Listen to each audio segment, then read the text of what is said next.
Buenas noches, América. Juan Guaidó volvió a Venezuela. El presidente de la Asamblea Nacional del país y quien es considerado presidente encargado, aterrizó hoy en el Aeropuerto Internacional de Maiquetía, en Caracas, desafiando al régimen de Nicolás Maduro, que le amenazó con su detención si volvía. Guaidó dijo que lo iba a hacer, que volvería como los presidentes por Maiquetía y sin esconderse, y tal cual lo dijo, lo hizo, sin que el gobierno de Maduro se atreviera a detenerlo por violar una prohibición de salida del país emitida en su contra por el Tribunal Supremo de Venezuela, que controla Maduro. A su llegada al aeropuerto, Guaidó fue recibido por varios embajadores de países de la Unión Europea en Venezuela, el encargado de negocios de Estados Unidos y muchos venezolanos que sintieron que tenían que acudir para bienvenirlo y protegerlo. De nada sirvieron las amenazas de cárcel y muerte para que cambiara Guaidó de opinión. Hoy Guaidó demuestra que está más fuerte que nunca y Maduro más débil, como hacía mucho tiempo que no lo veíamos. La agenda, sin duda, la está marcando la oposición y Maduro va a rueda. El reconocimiento de Guaidó de más de 50 países y el legítimo reclamo de elecciones dejan a Maduro cada vez menos margen de maniobra. Sus opciones se cierran y su salida más digna pasa, sin duda, por aceptar las elecciones libres, transparentes y con veeduría internacional. La crisis en la que él mismo ha asumido Venezuela le obligan a ceder el poder.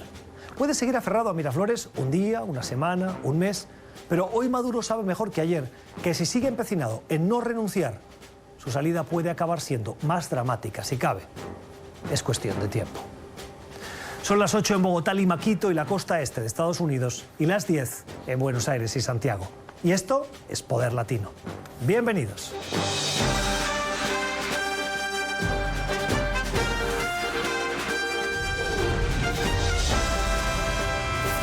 Desde nuestros estudios en Washington, Poder Latino, con Gustavo Alegret.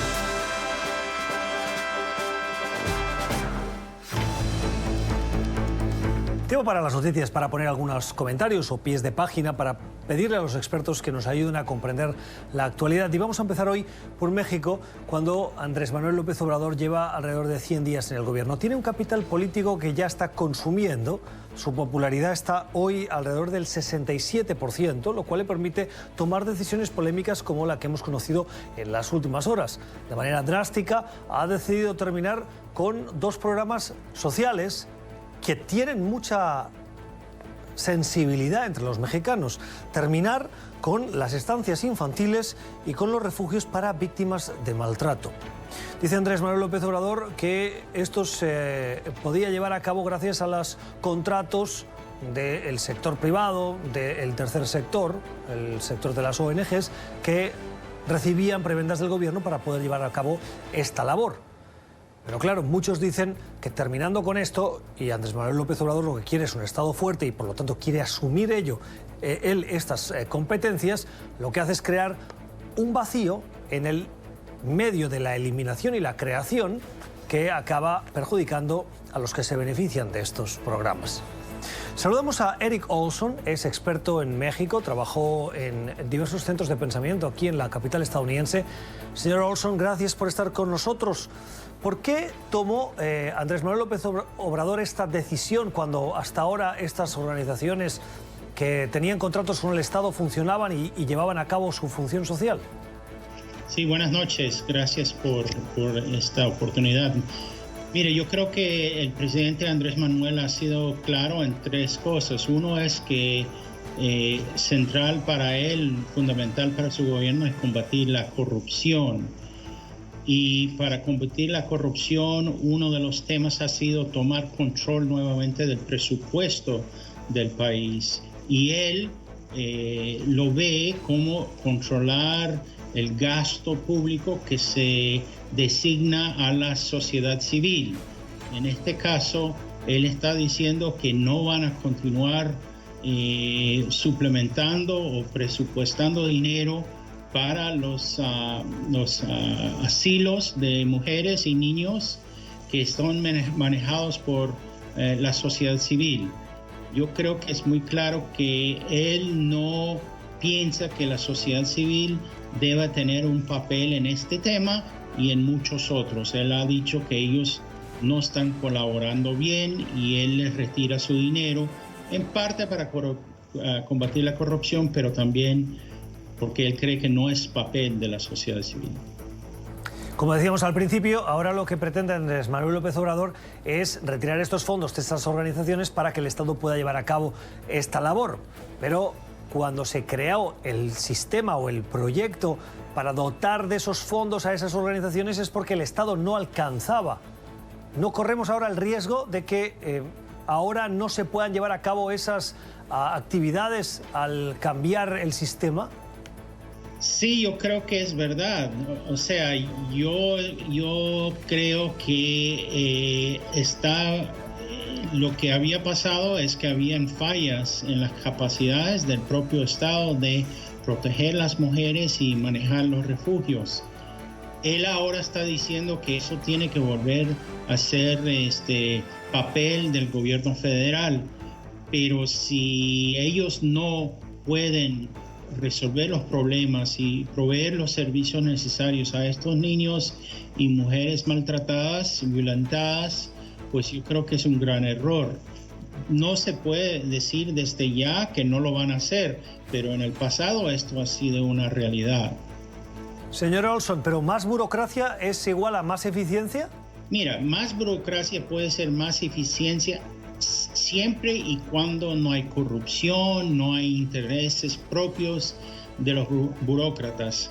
Yo no creo que esto ha sido claro siempre en las experiencias de México. La corrupción ha reinado en muchos casos y no hay garantías que ahora van a hacer el trabajo mejor.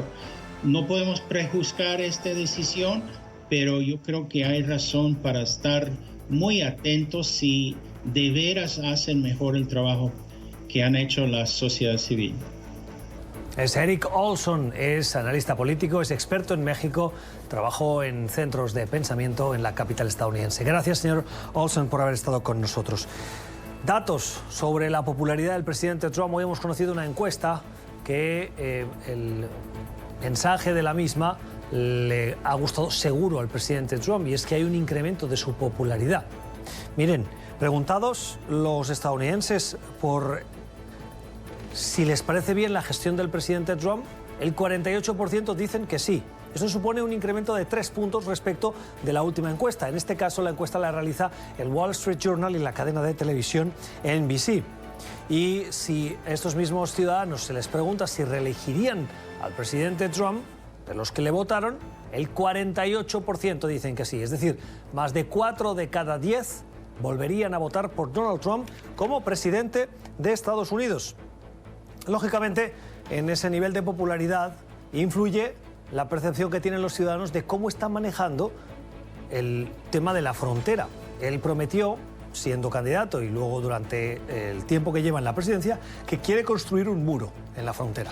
Como no ha podido construirlo porque no tiene los fondos, ha recurrido a la emergencia nacional. Y cuando ha recurrido a la emergencia nacional, lo que ha intentado es pasar por encima del Congreso para obtener los fondos de otras partidas de la administración. Aquí los ciudadanos no están muy de acuerdo con el presidente. Miren los datos. La encuesta le ha preguntado a los ciudadanos si están de acuerdo con esa declaración de emergencia nacional para la construcción del muro. El 60% están de desacuerdo, el 39% están de acuerdo y el 1% no están seguros. Lo interesante del dato es que cuando nos fijamos en el matiz del 60%, el 53% de ese 60% dice que está fuertemente en desacuerdo y solo un 7% en desacuerdo. Es decir, que los que están en desacuerdo están mayoritariamente comprometidos y convencidos de su desacuerdo, no tienen dudas. Y ahí es muy difícil cambiarle la percepción a la gente, porque los que estarían más próximos al centro podrían decir, bueno, tal vez puede tener, y le darían algún tipo de credibilidad o de confianza al presidente, pero los datos demuestran lo contrario. Y esto de la emergencia nacional viene a cuento porque el presidente dice que lo que hay en la frontera es una emergencia y por eso él decide declarar la emergencia. Pero los datos vuelven a demostrar que no hay tal emergencia. En las últimas horas hemos conocido un estudio del Centro de Estudios Migratorios. Hemos seleccionado algunos datos de manera rápida para hacerles el dibujo. El primero, el número de inmigrantes indocumentados en Estados Unidos ha pasado de 11,7 en el 2010 a 10,6 en el 2017, último año del recuento en base a datos oficiales. Ha disminuido en ese periodo de tiempo en 1 millón. Otro dato, las aprehensiones en la frontera sur de Estados Unidos en el año 2000 se superaron los 1,6 millones de aprehensiones por parte de la patrulla fronteriza. En el 2017 esa cifra había descendido un 80%, alrededor de los 300.000. La llegada de migrantes, ¿saben por dónde llegan la mayoría de migrantes que luego son considerados en situación irregular en Estados Unidos? 2 de cada 3 lo hacen excediendo el periodo de su visa y solo 1 de cada 3 lo hace a través de la frontera sur. Pero el presidente Trump sigue poniendo la atención en ese 1 de 3 y no por donde están entrando la mayoría de inmigrantes en situación irregular, que es superando el tiempo que les permite la visa. Así terminamos. Tiempo para la entrevista en nuestro Poder Latino de hoy. Saben que hemos explicado varias veces en este programa, este es un año que va a caballo de 2 años naturales de superciclo electoral en América Latina. Muchas elecciones, muchos momentos en el que los ciudadanos de diversas naciones del continente se enfrentan a las urnas para escoger a sus representantes. El gran problema de las elecciones que se analiza hoy con la perspectiva de este superciclo electoral es cuán fuertes son los partidos políticos, cuán fuertes son las figuras de quienes los lideran y en algunos casos esas figuras van acompañadas de un partido político o van como una nota suelta en esa clase política que en algunos casos está desacreditada. En este contexto nos ha llamado la atención un artículo que se publicó en la edición en español del New York Times. Lleva por título El espejismo antipartidario y lo firma Kevin Casas Zamora. Él fue segundo vicepresidente de Costa Rica, hoy investigador asociado del Diálogo Interamericano y socio director de Analítica Consultores. Señor Casas Zamora, buenas noches, bienvenido a Poder Latino. Encantado, Gustavo.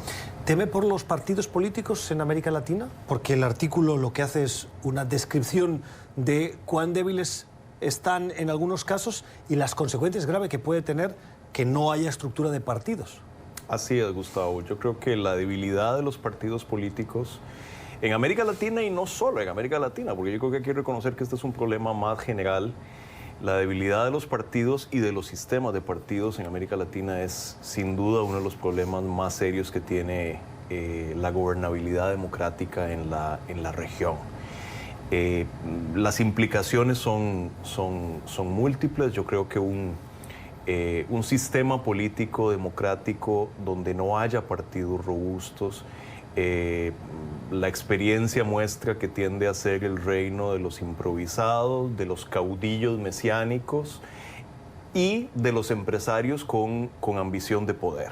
Esas son las figuras que ganan en un contexto en el que no hay partidos políticos sólidos. Yo entiendo que la gente esté muy enojada con los partidos políticos en América Latina. Mucho de la pérdida de credibilidad ha sido ganada a pulso, a punta de escándalos de corrupción, de prácticas autoritarias, pero no hemos encontrado nada que los pueda sustituir de manera fácil y de manera eficaz.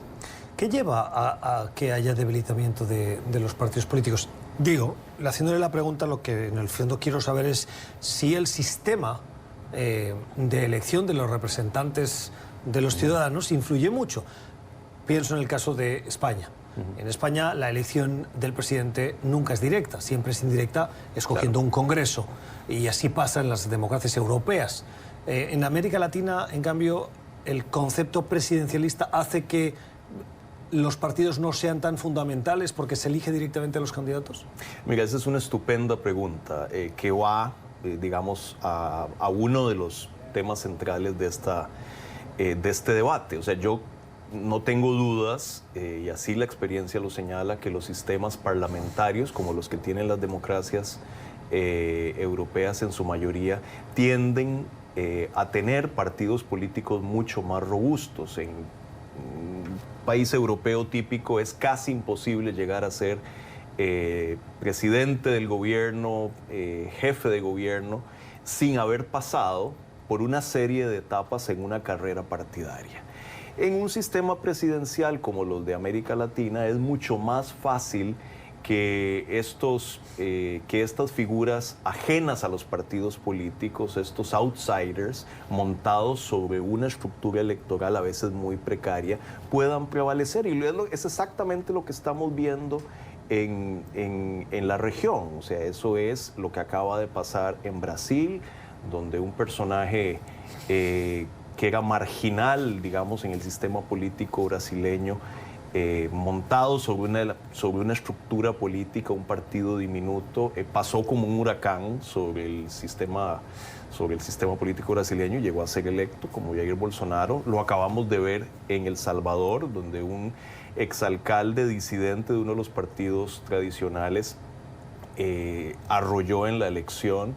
Ese tipo de fenómenos es casi imposible en un sistema parlamentario, pero se convierte en un fenómeno cada vez más común en un sistema presidencial donde los ciudadanos votan directamente por el jefe de Estado. Entiendo la crítica que usted hace, pero yo le diría, parece más democrático, visto desde fuera, elegir directamente al representante desde el voto individual de los ciudadanos que no delegar el voto en un sistema parlamentario que luego los políticos, con el descrédito que ya tienen, hacen y deshacen y acaban no respondiendo a lo que pide la gente, sino a los intereses de partido. Yo creo que es una discusión muy interesante. La lógica del sistema es diferente. La lógica del sistema parlamentario hace residir la soberanía popular en el Parlamento. Entonces la gente vota por la configuración del Parlamento y vota, y esta es la diferencia fundamental, vota fundamentalmente por partidos políticos, no por figuras, vota por partidos políticos a los que da una determinada distribución de poder y de acuerdo con esa distribución de poder se escoge. Se tienen que poner de acuerdo para elegir al presidente. Así es. Entonces la lógica del sistema es distinta. Como quiera que sea, el sistema presidencial tiende a debilitar los partidos de una manera que el sistema parlamentario no lo hace. Y cuando los partidos se debilitan en un sistema presidencial, eso tiene una gran cantidad de efectos. Uno de ellos es una cosa que estamos viendo en América Latina, que es que los presidentes casi en ningún caso tienen mayoría legislativa que les permite llevar adelante su agenda de política, lo cual genera una fricción permanente entre el presidente y el poder legislativo. Y eso realmente es un problema de gobernabilidad muy serio.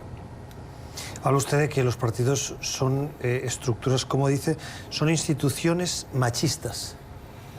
Claro, uno de los puntos en que yo insisto en este artículo, que me parece que es una cosa que se ha señalado muy poco, es que cuando yo decía antes que un sistema político con partidos enclenques, con partidos muy debilitados, es el reino de los improvisados, de los caudillos y de los empresarios con vocación de poder.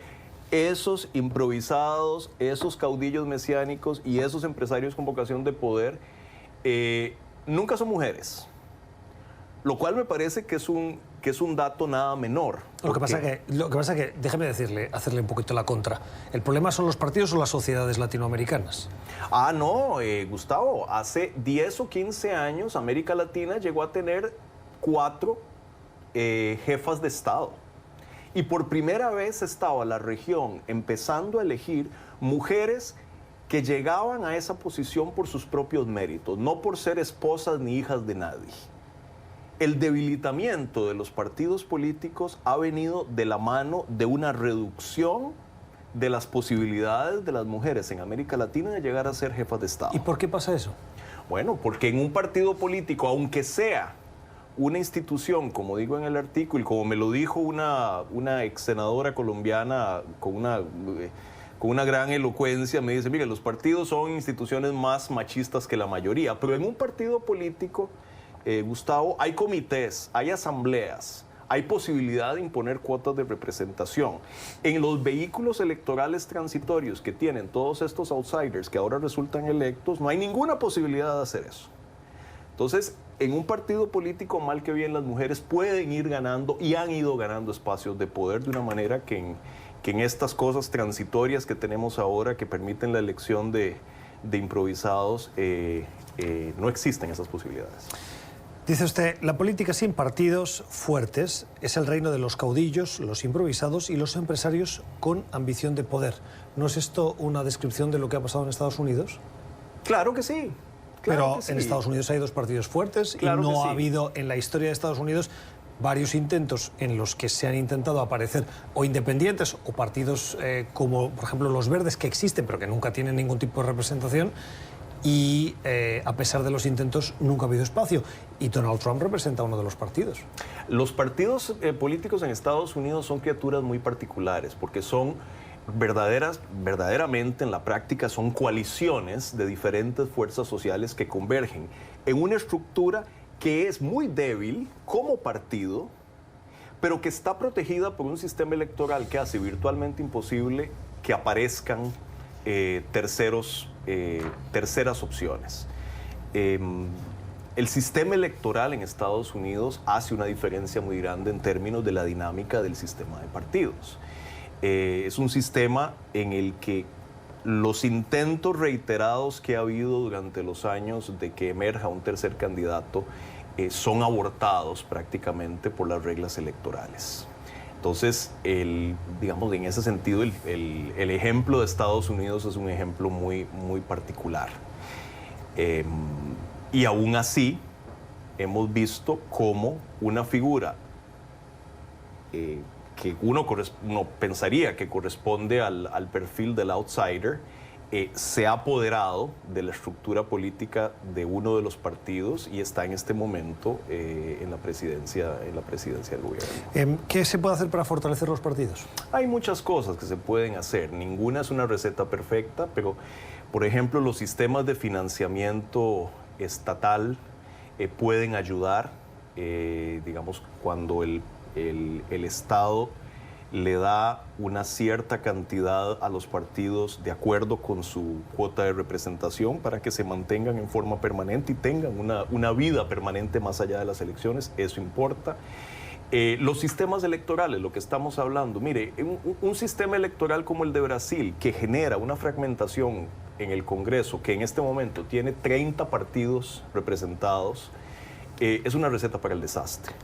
Hay que racionalizar de manera que haya menos partidos, de manera que sea más fácil construir mayorías en el Congreso que reduzcan esa fricción que decía antes que existe en casi todos los países de América Latina entre el presidente y el poder legislativo. Entonces hay cosas que puede hacer la ingeniería electoral y creo que debemos tratar de ponerlas en marcha si no queremos una democracia con partidos debilitados que, como digo, tiene genera grandes problemas de gobernabilidad.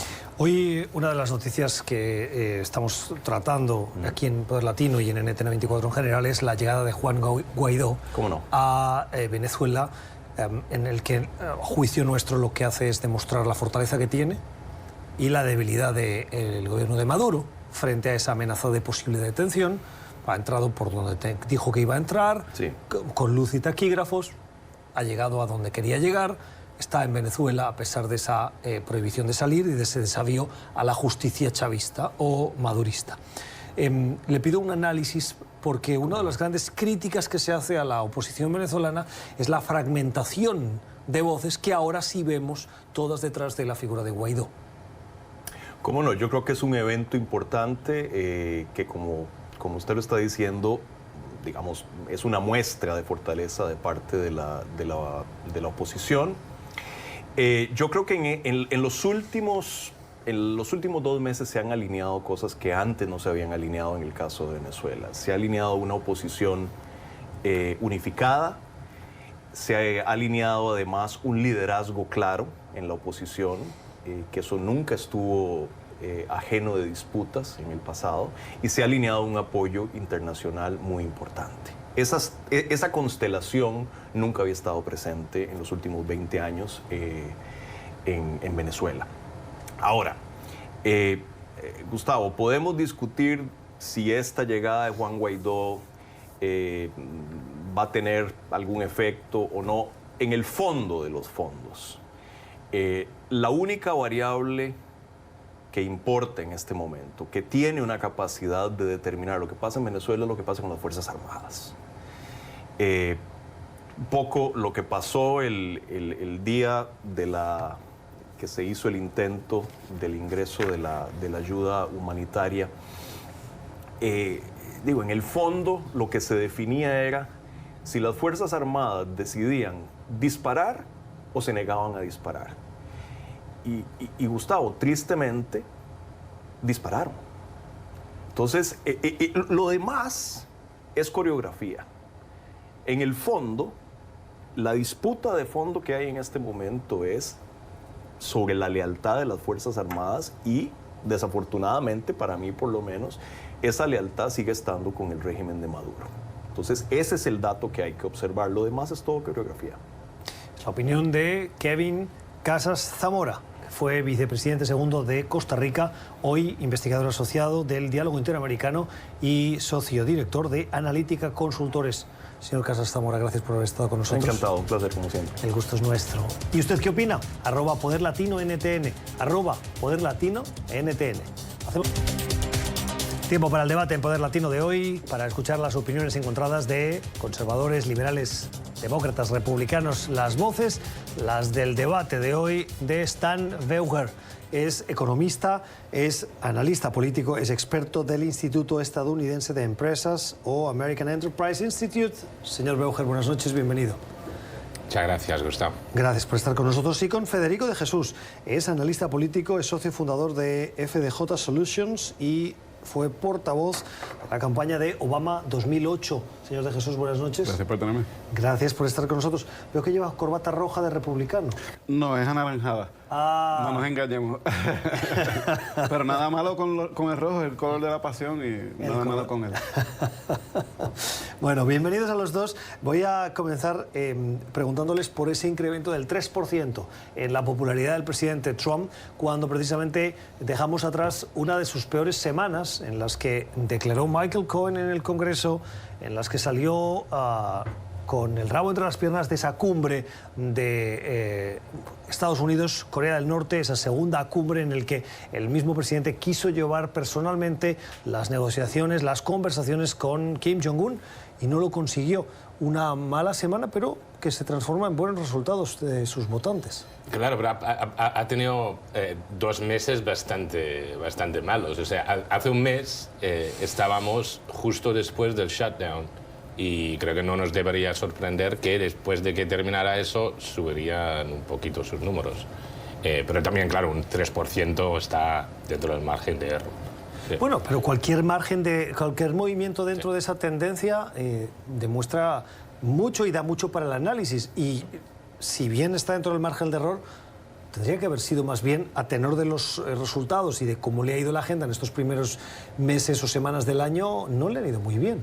No, seguro, pero digo que creo que las noticias, las novedades que hemos visto esta última semana, no creo que han sido del nivel que fue el shutdown, que básicamente fue la única noticia a lo largo de múltiples semanas. Mientras ahora, o sea, hay una investigación en el Congreso que lleva tiempo y no creo que haya tanta gente que siga todos los detalles. Lo de Corea del Norte, o sea, la verdad es no cambió mucho comparado con donde estábamos hace un mes o hace una semana. Y claro, los dos temas creo que van a crear problemas mayores para el presidente en el futuro, pero que todavía no han creado un problema serio. Sí. Yo creo que Stan hace un análisis acertado. Yo creo que también hay que ver en contexto. Cualquier presidente que tuviera un nivel de desempleo de casi 3%, los niveles de aprobación deberían estar estratosféricos. Y este presidente nunca, desde los 2 años que lleva como comandante jefe, nunca ha llegado a más de 50%. Obviamente no se ha acercado al 50%. O sea que hay que verlo en ese contexto. Obviamente a mucha gente le sorprende que haya subido a 46 en medio de los escándalos que tú mencionaste, pero nunca ha llegado a más de eso. Los demócratas no se deben de confiar. Yo creo que esto también debe de ser una señal de alerta para el partido de la oposición, que se tengan que poner las pilas, que no solamente pueden depender de las investigaciones de Trump, sino que mucho también va a tener que ver con sus contiendas presidenciales y las primarias que van a ver. Claro, usted me dice que no ha subido nunca del 50%, tampoco ha bajado muy abajo. Es decir, a pesar de de la presidencia sui generis en la que hemos vivido, o que estamos viviendo, el presidente se mantiene. Sí, siempre ha oscilado entre ese 30 y pico y 40 y pico. Así que, pues, yo creo que como... Ahí creo que sí que es verdad que ayuda el Estado la economía tremendamente. O sea, el 3% de desempleo, el crecimiento, por lo menos el año pasado, fue bastante bueno.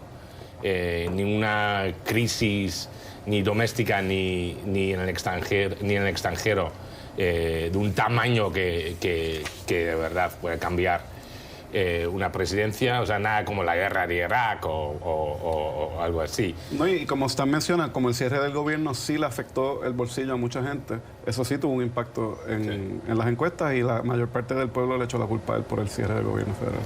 Uno de los escándalos que enfrenta esta presidencia es la decisión polémica del presidente de optar por recurrir a la emergencia nacional para obtener los fondos que no le da el Congreso para construir el muro.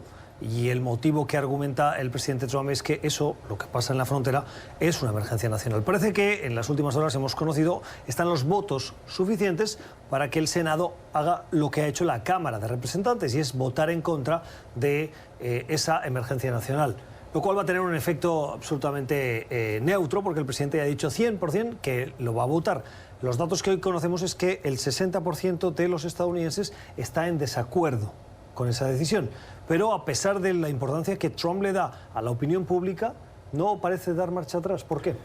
Porque desde que el presidente asumió su cargo, su estrategia política ha sido de afianzar su base para poder protegerse de un potencial residenciamiento o impeachment y mantener a los fieles contentos lo más posible, sin importar lo que piense el resto del país. Y esa ha sido su estrategia, eso es lo que lo ha protegido frente a un Congreso republicano que normalmente uno pensaría que estaría en desacuerdo con muchísimas de sus decisiones económicas y políticas y demás. El hecho de que un Senado controlado por los republicanos le vaya a pasar por encima al presidente es algo significativo. Quiere decir que el líder de la mayoría no ha podido controlar a todo lo que él tiene que amarrar y que pues la mayoría de la gente piensa así, aunque no se atreva a votar de esa forma. No sabemos en cómo llegue la etapa de que si de repente el presidente vete ese proyecto, de repente en la Cámara hayan los votos y en el Senado se animen, es muy poco probable. Pero yo creo que ya vemos unos pasos de los republicanos empezando a enfrentarse al presidente y eso no lo habíamos visto antes. Claro, hay que explicar que lo que ha pasado es que la Cámara de Representantes, que tiene mayoría demócrata, ya votó en contra de esa emergencia nacional. El Senado lo ha hecho ahora, o lo va a hacer, va a la presidencia, el presidente lo puede vetar y vuelve, si quieren los legisladores, para revertir ese veto. El Congreso podría tener la última palabra, pero es muy difícil que en ese último estadio se produzca ese revés, porque son necesarios 2 tercios y llegar a 60 votos en el Senado. En la Cámara también es difícil, pero tal vez podría ser un poquito más sencillo, pero en el Senado parece harto difícil. Sí, yo lo veo imposible en las 2 cámaras y creo que en el Senado ni siquiera habrá un voto. O sea, que esto no creo que va a pasar. Sí, tiene que haber un voto porque la ley que no, pero digo después del veto. Para pasarle por encima de 2 terceras partes. Sí, si no tienen las 2 terceras partes, no. Claro, pero tienen razón los legisladores. Es decir, el problema no es, en el momento en el que ya nos encontramos, si hay o no emergencia nacional. El debate de fondo que lleva a algunos republicanos a tomar ese partido en contra del presidente es que con la decisión del presidente se arroga funciones que no le corresponden como presidente y por lo tanto está haciendo muy gris la separación de poderes entre el legislativo y el ejecutivo. Claro, eso es un problema, creo que mucho más amplio, que no solo afecta a esta declaración de emergencia. Creo que el Congreso ha dado demasiado poder al Poder Ejecutivo, no solo en situaciones de emergencia, pero también en muchos temas de inmigración, de seguridad nacional. Lo que pasa es que esto nos estamos remontando a las últimas décadas, no es ahora. 50 años. Claro, pero esta ley no viene del año pasado tampoco, viene de los años 70. O sea, hay toda una rama de legislación que creo que el Congreso debería... ¿Usted cree que esto que ha pasado, que está describiendo usted, de que poco a poco el legislativo le ha ido entregando la posibilidad de tener más poder, más fuerza, va en contra de los padres fundadores cuando escribieron la Constitución, que hicieron una presidencia muy limitada, pero que desde el primer día esa presidencia intentó siempre conseguir más poder, más fuerza, más capacidad? Sí, creo que ahí lo que no previeron son los partidos modernos, digamos, partidos muy ideológicos, muy coherentes, digamos. Eso no creo que formó parte de la visión de los padres fundadores, que pensaban en legisladores mucho más independientes y que no siempre le darían que no le darían autoridades nuevas al presidente porque no los veían como parte del mismo partido. Y creo que de ahí sale el problema en gran parte. Yo creo que llevándolo de la teoría a la práctica, lo preocupante de esto es las tendencias autocráticas de este presidente. Salió a relucir hoy mismo que él le pidió a su asesor económico que se opusiera a la fusión de Time Warner con AT&T, que son los dueños de CNN, una cadena que él critica mucho, lo cual levanta preocupaciones serias sobre la primera enmienda, la libertad de expresión. Él ha atacado a la prensa constantemente y ha nublado, como tú dices, la separación de poderes y otras autoridades que el presidente, por la Constitución, no le pertenecen. La Constitución dice claramente en el artículo 1 que es el Congreso el que tiene el poder de gasto. Y si el presidente se abroga esa autoridad, pues entonces cambia el sistema de Estados Unidos. Esa es la preocupación grande. Claro, y creo que por el mismo motivo también en el pasado ha atacado a Amazon, que claro, el dueño es Jeff Bezos, que también a título personal controla el Washington Post, que es otro medio que ha sido bastante crítico, y creo que ahí sí que hay un problema. ¿De acuerdo? Cambiamos de asunto. Saben que hay diversos estados que se han unido a una iniciativa que lo que pretende es pasar por encima lo que se conoce como colegio electoral. El sistema estadounidense es un sistema complicado en el que los miembros de ese colegio electoral de cada estado, cuando el estado vota, se comprometen a ir al momento en el que el colegio electoral se reúne en Washington y expresar el voto de los electores de su estado en el sentido de quién ha ganado. Hay varios estados, la mayoría demócratas, que frente a lo que ha pasado en algunas presidencias, en las últimas, que ha ganado un candidato que no ha ganado el voto popular, pasó con George Bush y pasó con Donald Trump, que ganó Hillary Clinton por más de casi 3 millones de votos, han pasado leyes que han dicho que su colegio electoral va a dar los votos a quien gane el voto popular. ¿Es una manera de alterar la Constitución sin cambiar la Constitución? Claro, ese es el objetivo. Es mucho más fácil este tipo de pacto, montar este tipo de pacto, porque necesitas solamente el apoyo de los estados afectados, que no cambiar la Constitución, donde tendrían que pasar por la Cámara Baja, por el Senado y luego por un montón de estados. O sea que, claro, esa es la idea. Hay estados que, parte del problema con el colegio electoral, aparte de que no es democrático, es que tampoco es proporcional. Es decir, que si en Texas uno gana por un voto, se lleva todos los delegados. Eso pasa en casi todos los... Sí, eso así en todos los estados, pero han habido estados que han querido cambiar sus delegados a proporcional, pero eso los pone en desventaja con los otros estados. Esto sería una manera novel de hacerlo, pero tendríamos que ver cuáles son los mecanismos que prevendrían que el estado de repente cambie de parecer y diga, no, pues como mi estado ganó mi candidato favorito, pues yo ahora voy a decidir lo otro. Claro, y hay un par de estados que ya han hecho cambios de este tipo. O sea, Nevada ahora da un par de sus votos electorales a base de quién gane los distritos congresionales, y en New Hampshire hacen lo mismo. No, en Maine hacen lo mismo. Así que ya hay 2 estados que tienen un modo de elección algo más proporcional. Que nos complica a los periodistas la noche electoral para poder explicar... Sobre todo los mapas, porque tienes que indicar Maine 2 y tal, y son más complicados. Sí, sí. Colorado se ha convertido en el 12º estado en sumarse a esta iniciativa que se llama National Popular Vote Interstate Compact.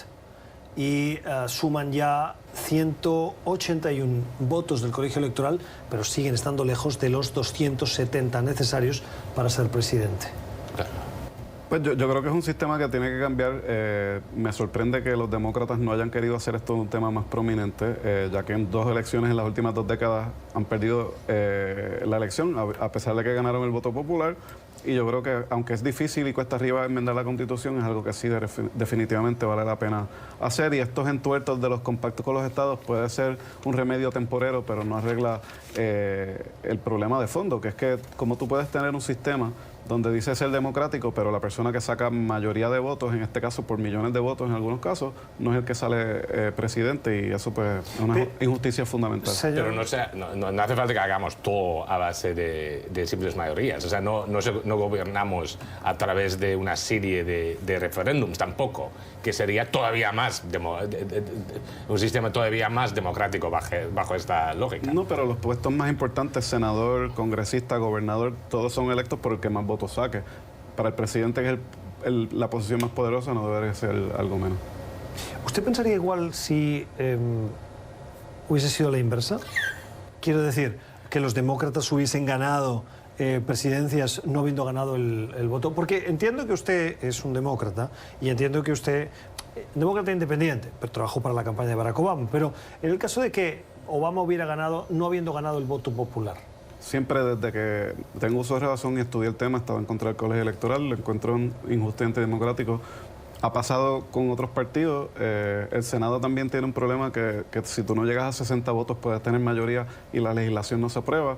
Estando en minoría o en mayoría, yo estoy de acuerdo con que eso hay que acabarlo, porque el sistema siempre hay que perfeccionarlo y hacerlo más democrático, y en esa dirección es que se debe dirigir.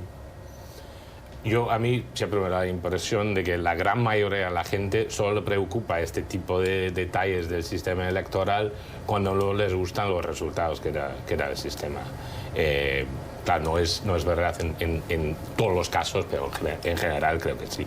Y lo vemos aquí también, que básicamente todos los estados ¿son demócratas? Que están participando son demócratas. Claro, por eso no han llegado a los 270 todavía, porque claro, ese es el problema que tiene. Sí, pero eso también tiene que ver con población, porque parte de la razón de ser del colegio electoral es que ellos pensaban que los estados pequeños iban a estar en desventaja, y da la casualidad de que California y Nueva York y muchos de esos estados grandes son donde vive mucha grande de la población, que son demócratas. Y lo que sí que es verdad que cuando se fundó el país no había esa divergencia de niveles de población entre el estado más pequeño y el estado más grande. O sea que ahí sí que hay algo de problema.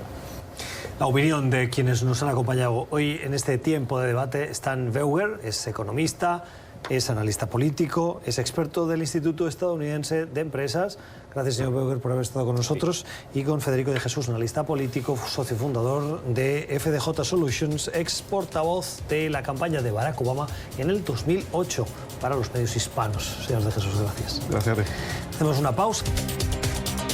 Tiempo para la cultura, para cerrar el programa de hoy, lunes, con las recomendaciones que nos trae Alexandra Colón Amil. Alexandra, buenas noches. Buenas noches, Gustavo. ¿Y hoy cómo comenzamos la semana? Comenzamos con cine, con una película que se llama La mujer del animal, y es de un director colombiano, antioqueño, para ser preciso, que se llama Víctor Gaviria. ¿Por qué vale la pena verla? Bueno, primero comencemos hablando de que a Víctor Gaviria va a ser uno de los principales homenajeados en el Festival Internacional de Cine de Cartagena, que comienza este 6 de marzo y se extiende hasta el 11 de marzo. Y esta película es el cuarto largometraje de Gaviria, después de 3 películas muy reconocidas internacionalmente, películas como Rodrigo de No Futuro, La vendedora de rosas y Sumas y Restas. Estas primeras 2 hizo que Gaviria se convirtiera en el primer y único cineasta colombiano en presentarse en el Festival de Cannes en Francia, muy importante para el mundo del cine. Una referencia. Una referencia, ¿no? Y esta película es su cuarto largometraje, como dije, y sigue un poco el tipo de cine que Gaviria ya se ha dado a conocer por hacer.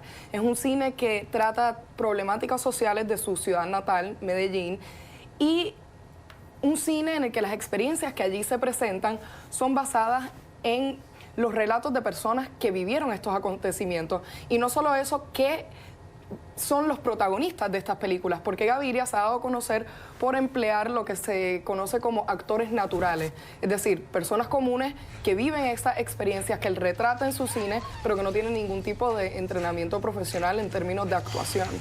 Y la película La mujer del animal se centra en el personaje de Amparo, que es una mujer que sufre abuso doméstico por parte de su pareja, que se conoce como el animal dentro de esta comunidad, ¿no? Pero no es solo del abuso doméstico, es de cómo la comunidad, la sociedad, se vuelve cómplice del abusador. Pues, temiendo represalias, optan por no interceder en favor de Amparo. A ninguna parte.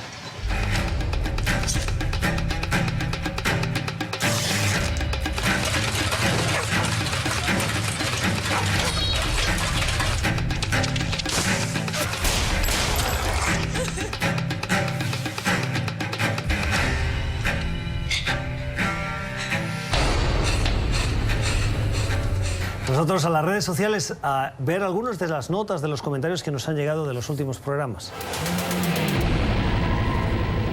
Mensajes como estos sobre la situación en Venezuela y la presión sobre el gobierno de Nicolás Maduro, como el de Marcela.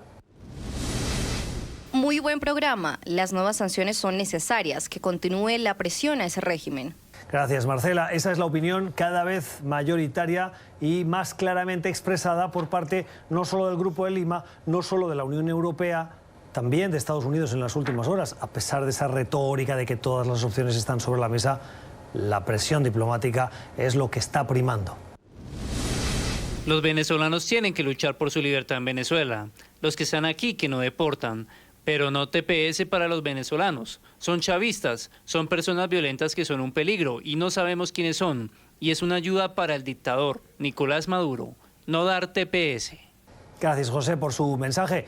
La verdad, nos llama la atención, porque la crisis en Venezuela afecta a todos, a chavistas y a no chavistas. Y a los que usted se refiere que teme, esos vienen, pero no con el TPS, vienen con otras visas, con otras maneras de entrar en Estados Unidos, pero los del TPS son los más necesitados, son los que más sufren esa crisis humanitaria. ¿Seguro que hay que negarles ese TPS? Comencé a verlo por curiosidad, ver el enfoque de un español sobre la vida latinoamericana desde Estados Unidos. Confieso que tenía miedo de ver el enfoque de Sudacas. Gracias por engancharme. Excelente trabajo, rompiendo fronteras, cambiando paradigmas. Gracias, Bianca, por su mensaje. Nos llamó un poco la atención la referencia esa que suena tan mal y que atribuyen en general a algunos españoles el uso de ese término peyorativo que nosotros no hemos usado nunca y denostamos. Le agradecemos que le guste el programa. Nosotros sabemos que, como usted, muchos televidentes en América Latina nos hacen llegar sus felicitaciones y nos animan a seguir trabajando pensando en ustedes cada noche, de lunes a viernes. Gracias por la generosidad de su tiempo. Finalizamos así nuestro Poder Latino de hoy. Volvemos mañana. Que tengan una feliz noche.